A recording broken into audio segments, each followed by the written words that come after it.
Hi guys, and thanks for joining me today. If you're new here, I'm Marilyn, and if you're returning, thanks so much for coming back. Now for me, yesterday was New Design Test Stitch Out Day. I did a test stitch out of a design that I've been working on. I did it on my single needle, I did it on my multi-needle. Sometimes when I did it, I made little tweaks to things and then I just re-stitched out those tweaks. On this next one, I actually did it and then I put the rhinestone template around it just to make sure it fit. Now this was the first actual shirt that I did. It turned out really nice, but I still made just a couple of tweaks after this. Also, notice that above the eye, there's rhinestones there. That's because I have a color stock for that dot and I forgot to run the next color because I have my machine on manual. Well, I decided, since I had already taken it out of the hoop, that I would just hand place some rhinestones there. And I think that turned out really cute. So here's the final design that I have for sale on my website. Now, if you like the basic design, but you don't have an embroidery machine, no worries. I'll have a separate listing for an SVG file so that you could cut it out at HTV.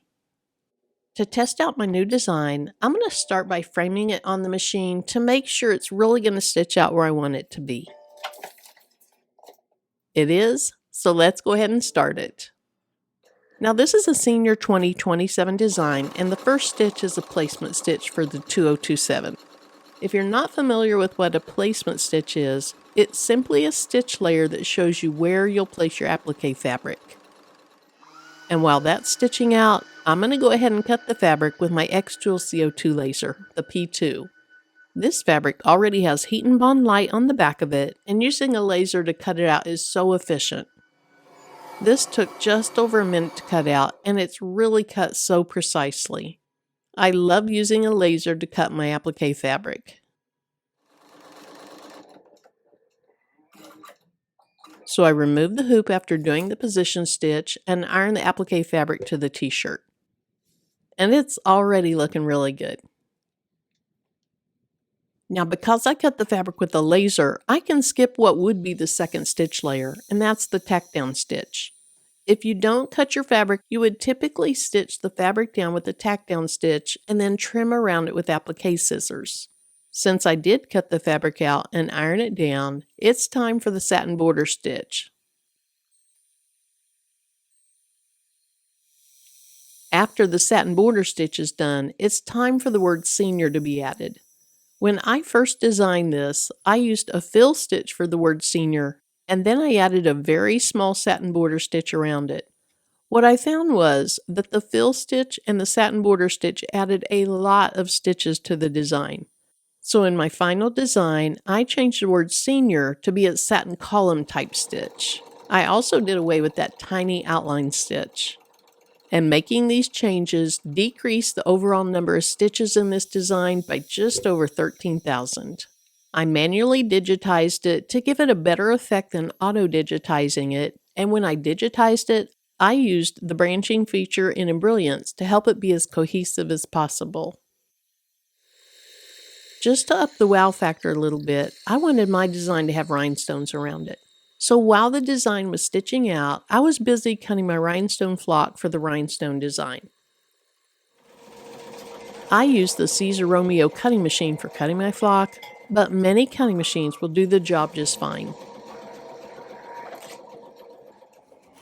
Here I'm getting the flock off of the backing, and this first part is to weed away the excess flock around the design. Then I pull back the flock of the actual design, and I was so happy to see that it cut out beautifully. It weeded perfectly.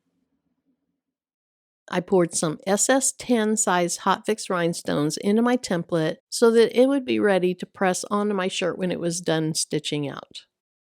I used a trim paintbrush to brush the stones into the template.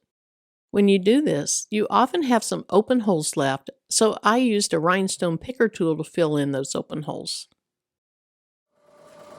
I used some hot fix transfer tape to lift the rhinestones off the template. But it's important to press on the top of the tape first so that the stones are really attached to that transfer tape before you lift it. And also, this hot fix transfer tape is different than regular transfer tape, and it's made to withstand high heat because you'll use a heat press to press your stones onto your shirt or whatever you're putting your rhinestones on.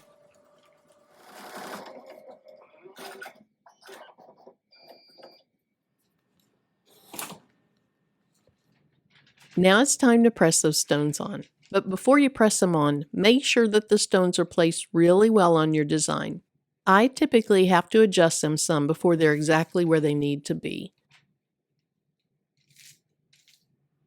I'm using 350 degrees for 15 seconds, and I put the pressing mat inside of my shirt because there's stones on the other side of my shirt, and I don't want them to cause the pressure to be off. Once the stones are pressed, I remove the transfer tape and everything looks great. Except for this little piece of thread on here that's really annoying me. Look at how beautiful this looks. Now remember, I did make a couple of embroidery tweaks to the design to decrease the stitches by over 13,000 stitches.